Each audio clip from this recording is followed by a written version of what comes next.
In this small Kentucky town lives one of America's most remarkable families. How many people here? In this town? About 1,200, which is about the same number as were here during the Civil War. It hasn't changed much. This area has been home to generations of the Clooney clan. Everybody has to be from someplace. We're from here. We're from this dirt. There's the Catholic Church to your right now, and the little Catholic school.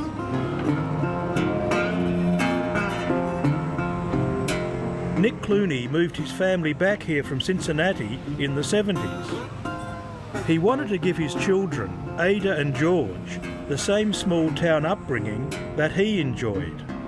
Both Ada and George graduated from Augusta High School. It's a very old school going back to the 1870s. George, because of his travels, doesn't get back here much, but when he does, it's great fun because on the front porch up there, all of the kids who went to school with him, graduated with him, the ones who are still around here, they all end up on the front porch and they talk till 3 in the morning, telling lies, you know. For decades, one or other of the Clooneys has been at the forefront of America's popular culture. This is where Ship Rosemary lived, and now it's a museum. She lived here for over 20 years, yes. Nick's sister and George's auntie was Rosemary Clooney, the famous singer and actress. Oh, so this is the family tree. It's my grandfather and grandmother, dad and mom. Over here is just a wall of pictures, including a picture from when Rosemary did the premiere of her first movie in 1953. I'm back on the shelf and While Rosemary is fondly remembered, it's their son George who brings out the most pride in Nick and his wife Nina. These are posters of George up here, and there are some of his awards that he got when he was in high school playing tennis and magazine covers.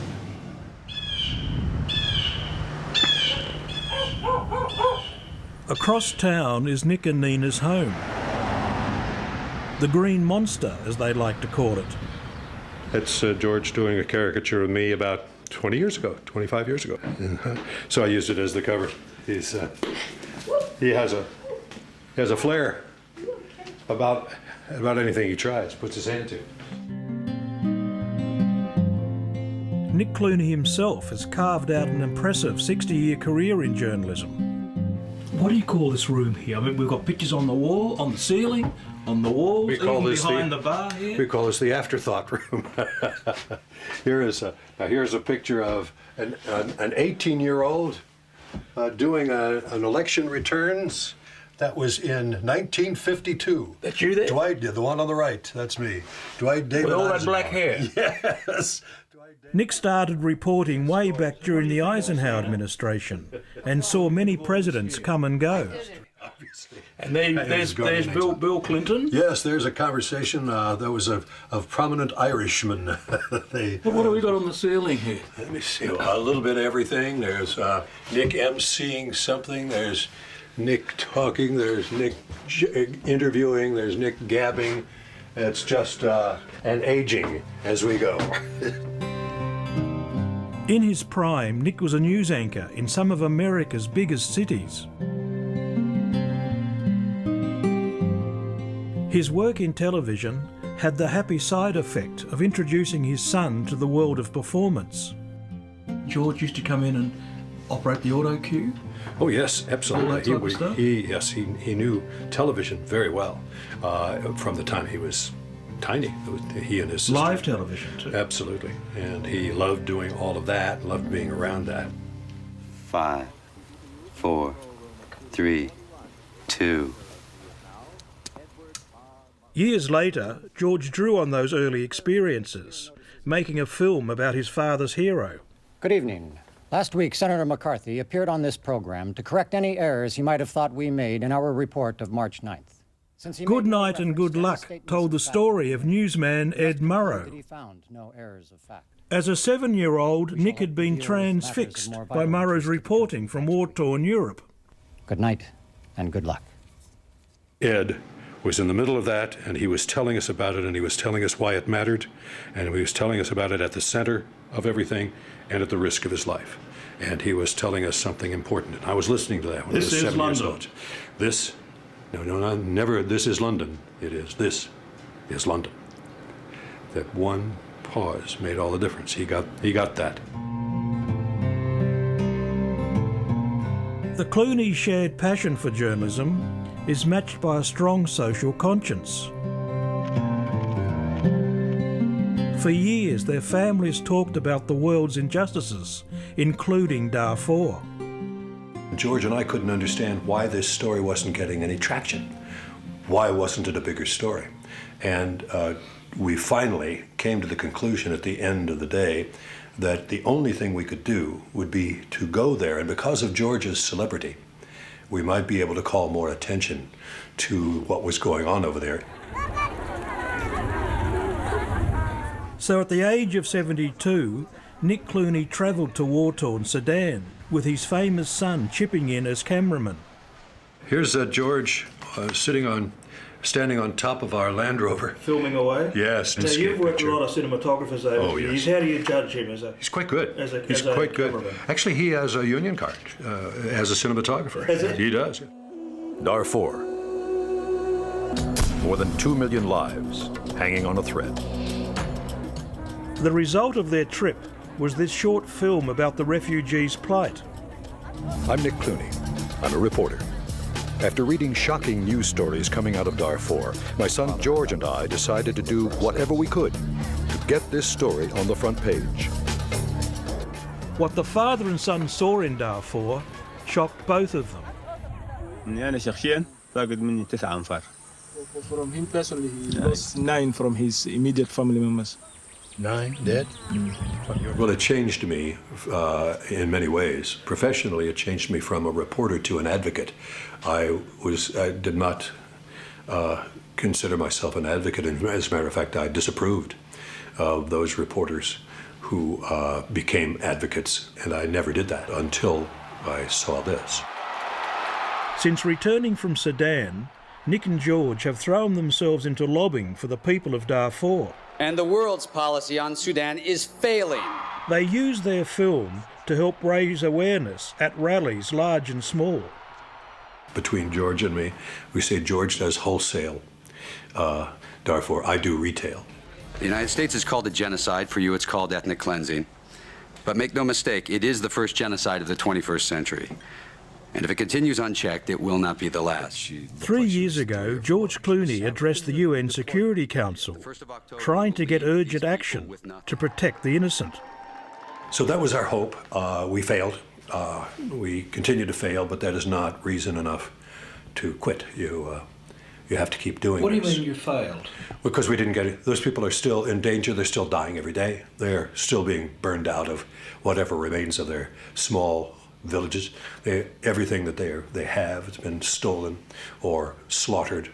Their animals, their homes have been burned down. Their men have been killed. Their children sometimes dismembered, thrown into wells just to foul them. It's an ongoing horror story. It's been called a slow motion genocide.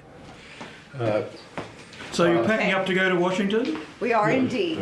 And On top of his Darfur campaign, Nick is taking on yet another challenge. These are my textbooks for the class. I didn't think that I should require the kids to buy my book. Nick has just started teaching journalism and film at the American University in Washington, and he and Nina are packing up for their weekly 7-hour commute. Books. all right. Get them out. We have all the full winter gear, honey.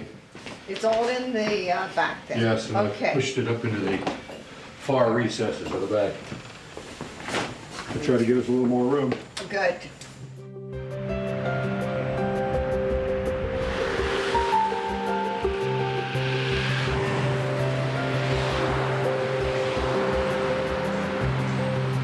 In Washington, D.C., Nick and Nina show me around the Museum of News.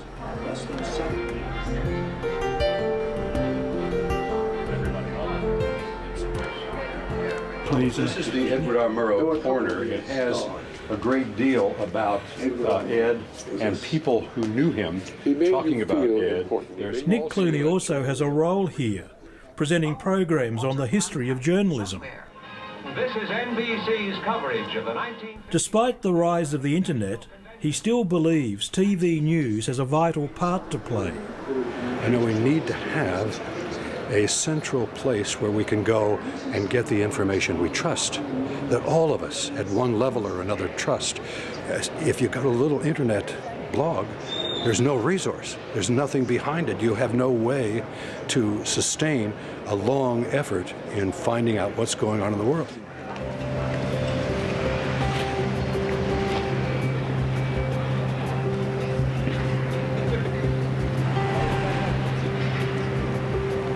My name is Jessica Leeser, and I'm from Boston, Massachusetts. How are you? I'm great. How are you?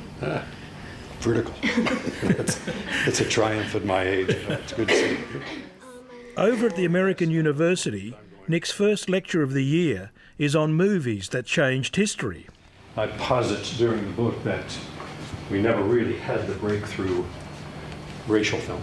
We had a lot of breakthrough films. In many ways, this course is a culmination of the Clooney family's achievements. It draws on Nick's knowledge of filmmaking and journalism, as well as their passion for social justice.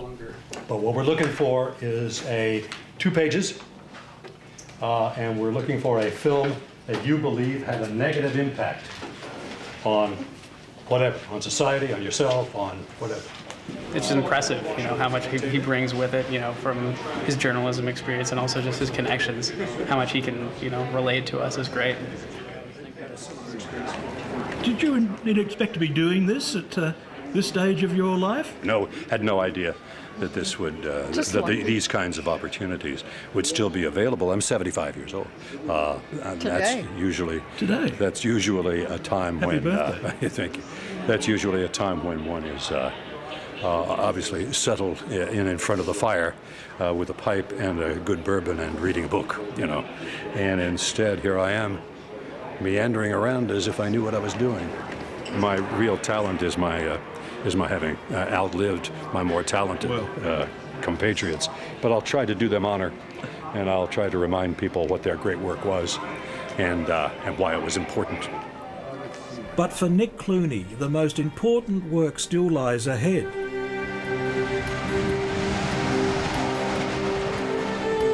He and George are hoping to return to Sudan soon, and he says he'll keep fighting for the people of Darfur until his last breath. We're going to keep at this. We're not going to stop, you know. We're going to keep at this until those folks are allowed to go home and live their lives out in peace.